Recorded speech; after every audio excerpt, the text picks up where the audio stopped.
Hey guys, 40 ounce hyena here. Earlier today I posted a picture on my FA about some accenting work that I just did on one of my M4 variants. It was this guy right here. It's a Smith & Wesson M&P 15 Model 2.2, and as you can see I've done highlighting of the white accenting on both sides. I got those, just filled these in today with white, and I got a lot of questions from folks who were curious how exactly I did that, and because I got asked that question by so many people, instead of trying to just ramblingly explain how I did it, I figured I'd just make a video and show you guys how I did it.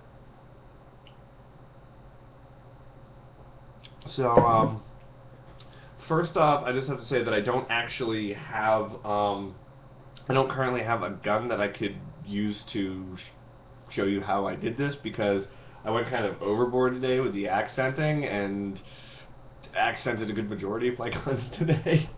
But it doesn't even necessarily also have to be on the black too, also, because I mean I have my Glock 19 with a Caspian upper on it, and I did the white against the stainless upper, which actually came out looking really nicely. You're losing some of the resolution in the camera, but it actually came out looking pretty nice. And then I did, top part here and these guys. As you can see, it came out pretty nicely, especially the white on black. If you have one of the black Glock uppers, it comes out looking really nice. It's incredibly sexy looking. So back to the subject at hand. Because I don't have a gun that I can do the accenting on, I'm going to do it with magazine that I have. I also did a bunch of those today. I got this guy right here. I think this is like one of the newer gen Glock mags. But you'll notice there's a white accenting on the back of it. I did a couple of these today, pretty much the exact same way that you do the accenting on the rifles or the pistols or anything like that. So what I got right here is an unaccented one right now. This is a like a cheapy plastic. I think it's a KCI Glock 19 magazine. I think these are made in Korea, I think. I kind of like them. I've never really had much of a problem with them, but they feel pretty cheap. I've noticed that some of them drop and some of them don't. But I'm basically just going to use this as a sample of how I did my accenting. So first thing we got here is beer. This is what I used right here. Bought this at Walmart. It's a NYC New York color brand, long wearing number 134 French white tip nail polish. Is what I used to do my accenting. So I think the bottle of this was like $2, something like that. Alright, so let me try to get myself into a spot where you can see what the hell I'm doing. So essentially what you're going to want to do is you're going to want to take your nail polish here. Let's see if I can get this into a spot where you can see what the hell I'm doing. So on this back right here, essentially what you're going to do is you're going to take this nail polish and just go over the engraved areas, the indented areas. You want to get a pretty decent amount on there. Just to make sure. The main thing that you want to make sure is that all the lines and cracks, the numbers are all filled in.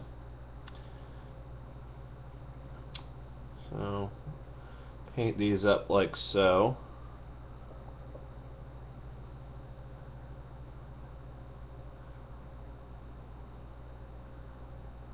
And like I said, you don't need to use too much, but you definitely want to make sure that the numbers and or letters that you're trying to do are definitely filled in, and sometimes it can take kind of a liberal coating of this stuff on there to get those filled in.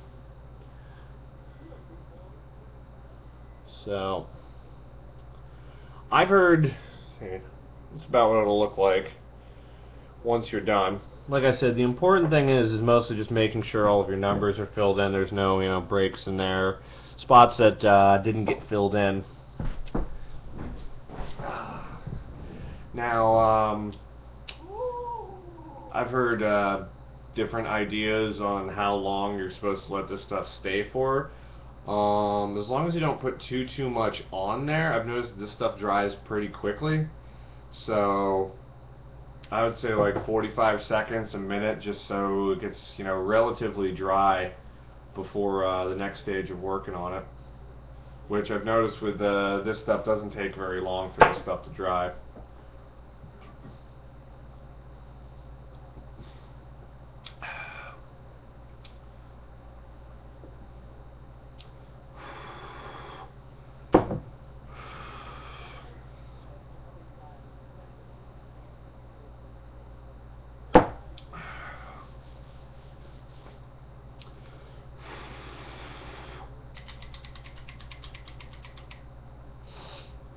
Alright, so that looks about sufficiently dry. Next thing you're going to want to do, you want to take your nail polish remover.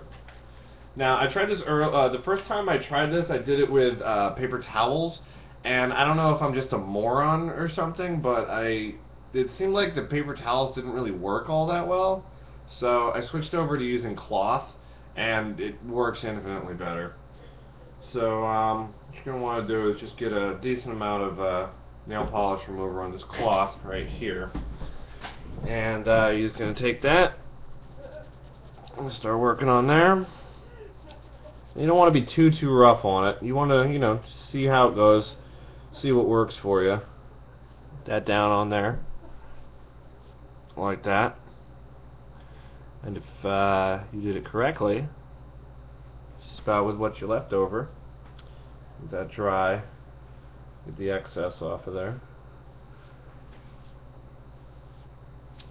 But as you can tell, it's not super complex. Yeah, there's like tiny. I did that pretty quickly. You know, obviously there's going to be some like tiny smudges and things like that on there, but with you know, the nail polish remover, you can, you know, clean that up, make sure it looks nice. On wider areas, I've noticed that sometimes when you try to do it, it'll clean some of your line work out. And you can always just go back over it, and you can do it a couple times with the nail polish to make it brighter, or, you know, whatever you want to do. So pretty much that's all I did to do the accenting on my pistols and my rifles and now my magazines. So it's pretty cheap, and